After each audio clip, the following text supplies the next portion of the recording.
Assalamualaikum warahmatullahi wabarakatuh. Di sini saya Elif Kristinawati dari kelas SA akan menjelaskan tentang muamalah mudharabah. Di sini saya akan menjelaskan tentang apa yang dimaksud dengan mudharabah dan apa saja syarat dan rukun mudharabah, apa saja macam-macam mudharabah, bagaimana hukum mudharabah dalam Islam, dan juga bagaimana dengan kaidah-kaidah dalam mudharabah dan contoh penerapannya. Yang pertama ini saya akan membahas tentang pengertian mudharabah.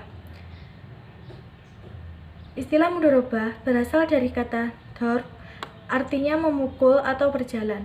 Pengertian memukul atau berjalan ini lebih tepatnya adalah proses seseorang yang menggerakkan kakinya dalam menjalankan usaha. Mudharabah merupakan bahasa penduduk Irak, sedangkan menurut bahasa penduduk Hijaz disebut dengan istilah qirot.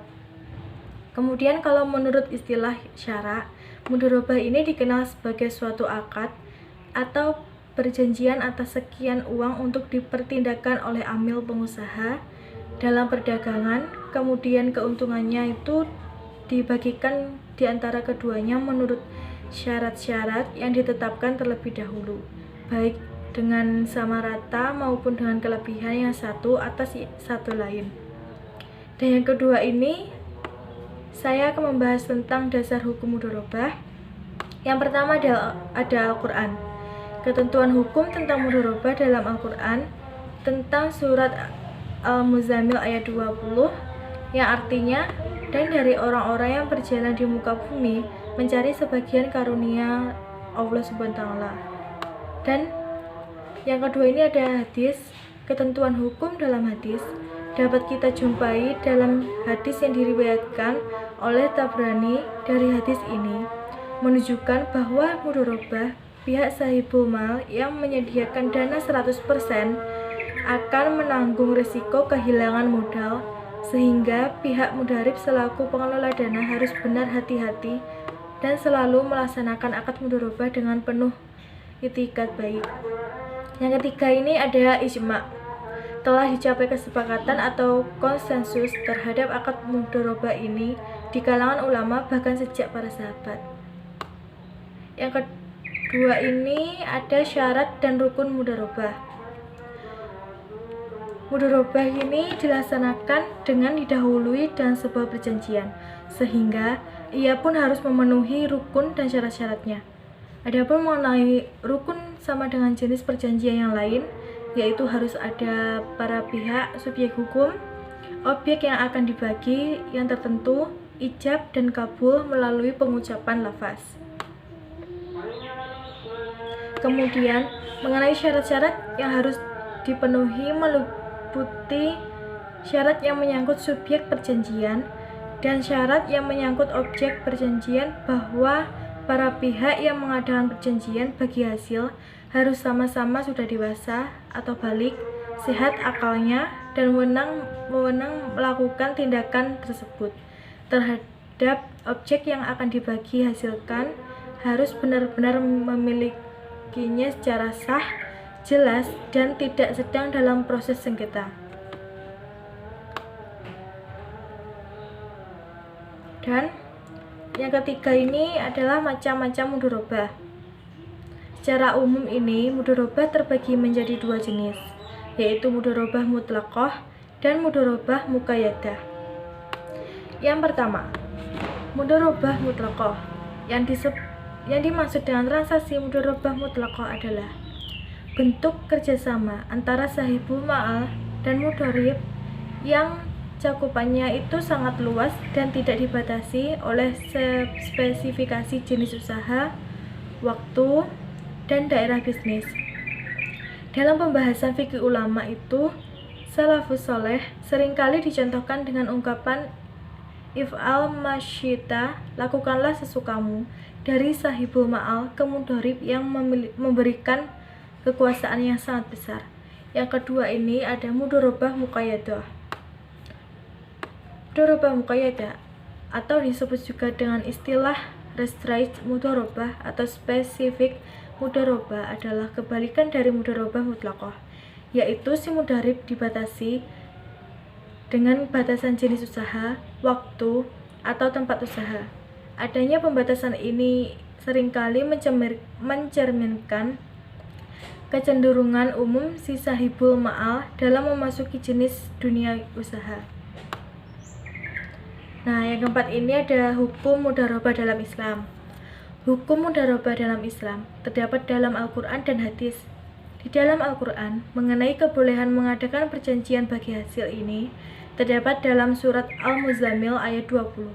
Sedangkan dalam hadis terdapat pada hadis yang diriwayatkan oleh Al-Bukhari dan Muslim bahwa Rasulullah SAW mempekerjakan penduduk Khaybar dengan upah sebagian dari bebijian dan buah-buahan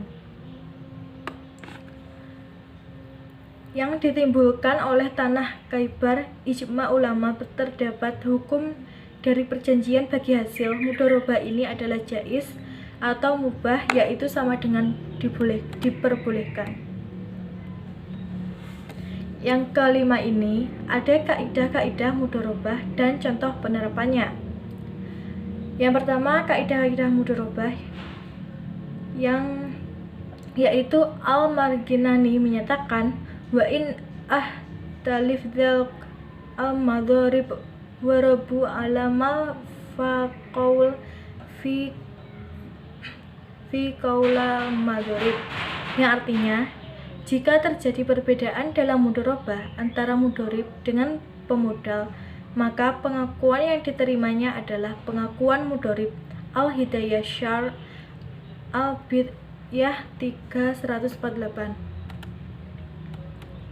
Yang kedua ini, jenis usaha mudharabah boleh dilakukan secara mutlak tanpa dibatasi maupun muqayyadah atau dibatasi sesuai kesepakatan, karena tujuan utama mudharabah adalah mewujudkan. Nah, yang ketiga ini terdapat dalam kaidah yang menyatakan yastahiqu al-ribahi ima bilamal au bi al-amal au biadolaman. Orang berhak mendapat keuntungan karena modal usaha atau menanggung risiko. Karena itu, jika salah satu dari hal ini tidak ada, maka tidak berhak mendapatkan keuntungan. Yang terakhir ini ada contoh penerapan dari mudharabah. Tuan A sebagai pemilik dana memiliki keinginan untuk menginvestasikan dananya ke sektor UKM yang bergerak di sektor perdagangan. Dengan keterbatasan waktu dimiliki, Tuan A mengalami kesulitan untuk mencari dan menetapkan UKM yang bergerak di sektor usaha perdagangan dimaksud. Oleh karena itu, Tuan A memutuskan untuk menitipkan dananya tersebut ke bank sekaligus meminta bantuan bank untuk mencarikan UKM sesuai dengan yang diharapkannya. Sesuai dengan amanah yang ditetapkan Tuan A, baik mencari UKM paling feasible. Transaksi investasi yang terjadi antara Tuan A dengan UKM dimaksud yang diperantai oleh bank merupakan salah satu contoh transaksi investasi dengan akad mudharabah muqayyadah. Kemudian dapat disimpulkan bahwa mudharabah adalah akad kerjasama usaha antara dua pihak, di mana pihak pertama bertindak sebagai pemilik dana sahibul mal yang menyediakan seluruh modal, sedangkan pihak lainnya sebagai pengelola usaha mudharib, dan dasar hukumnya yang digunakan dalam mudharabah yakni Al-Quran, hadis, dan ijma. Adapun mengenai rukun, yaitu harus ada pihak subjek hukum, objek yang akan dibagi tertentu, ijab dan kabul melalui lafaz. Secara umum, mudharabah terbagi menjadi dua jenis, yaitu mudharabah mutlaqah dan mudharabah muqayyadah. Ijma ulama terdapat hukum dari perjanjian bagi hasil mudharabah ini adalah jaiz atau mubah atau boleh dilakukan. Sekian dari presentasi saya, kurang lebihnya saya mohon maaf bila ada kekurangan. Wassalamualaikum warahmatullahi wabarakatuh.